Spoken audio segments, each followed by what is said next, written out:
চায়ে ডুবে যাওয়া বিস্কুটকে কখনো আরেকটা বিস্কুট দিয়ে তুলতে যাবেন না, তাহলে হাতে যেটা আছে সেটাও ডুবে যাবে।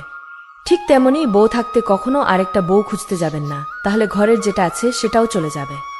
বিপদে পড়লে কখনো আত্মীয় স্বজনের কাছে যাবেন না, কারণ বিপদ যখন আপনাকে নাচাবে আত্মীয় স্বজনরা হাততালি দেবে আর ঢোল পেটাবে। করলার মধ্যে আপনি যতই চিনি মেশান না কেন, করলা সবসময় তিতা থাকবে, কারণ তার স্বভাবে শুধু তিতাটাই আছে।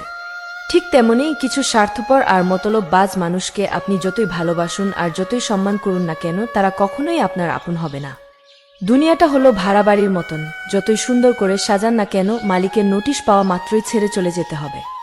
একটা কথা সবসময় মনে রাখবেন, আপনি যদি সফল হন তাহলে আপনার ছেঁড়া জামাটাও হবে ইতিহাস, আর যদি কোনোভাবে ব্যর্থ হন তাহলে আপনার শুট পরাটাও হবে উপহাস।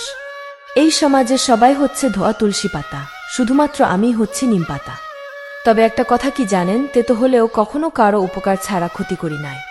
তর্ক যদি করতে হয় তাহলে জ্ঞানী লোকের সাথে করুন, যদি আপনি জিততে নাও পারেন তারপরেও অনেক কিছু শিখতে পারবেন। আর যদি মূর্খের সাথে তর্কে জড়ান, জিততে তো পারবেনই না, উল্টো আপনার মান সম্মান যেটুকু আছে সেটুকুও শেষ হয়ে যাবে। জামাই যদি খারাপ হয় তখন মেয়ের মা বলে, কি করবি মা, ধৈর্য ধরে সংসারটা কর, নিশ্চয়ই তোর কপালে একদিন সুখ হবে।